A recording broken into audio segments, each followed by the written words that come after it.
You have a wonderful family, a newborn child. Everyone in your country knows you because you're at the top of the government. But one phone call changes your life completely, turns your world upside down.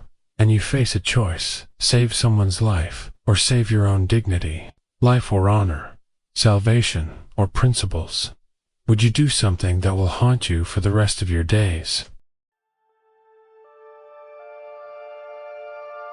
My name is Jack. You're on the ShadowPaw channel, and here we explore topics like technology, society, and human behavior together. And there's no better starting point than Black Mirror, the show that has become the main prophet of our time. We won't just retell the plot of the National Anthem. We will dissect its mechanism and answer 3 questions. How did one person using YouTube manage to manipulate the minds of millions? Why did millions of people willingly become accomplices in this humiliation? And what was the real performance in this story? Act 1. A weapon of mass attention.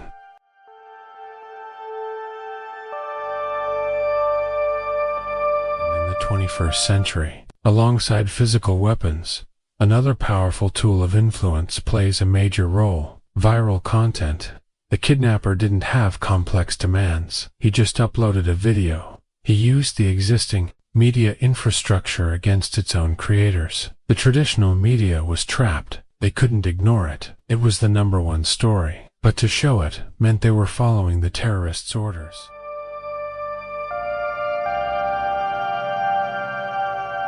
It was the first battle the government lost. They tried to jam the signal, to censor it, but it was like trying to empty the ocean with a spoon. In a world where everyone has a phone and internet access, information becomes uncontrollable. Every attempt to hide something only creates more interest. The Streisand effect. And the kidnapper knew this. He wasn't fighting an army. He was fighting the algorithms. And he won. Why YouTube?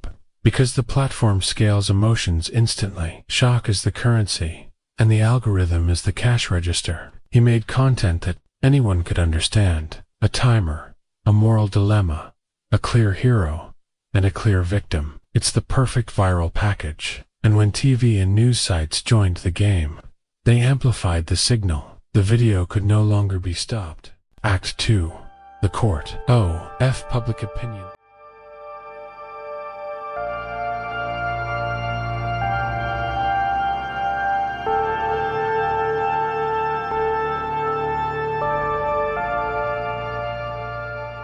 Why did people watch? Are they all sadists? No. It's much more complicated. Psychologists call this morbid curiosity. It's the same force that makes us slow down at a car crash. But there's something else here. The screen. The screen creates distance. It turns a real tragedy into entertainment, into a TV show. The kidnapper's master trick was turning passive viewers into active judges.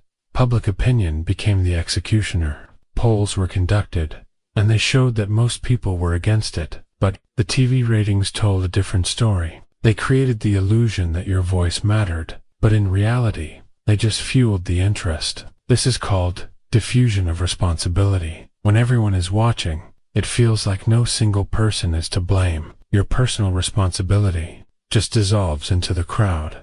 Do you agree with that?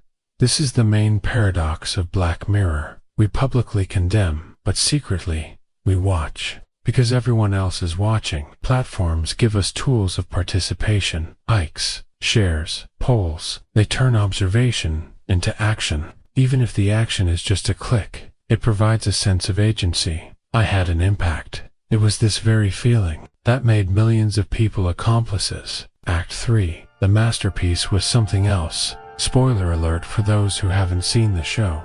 You can skip.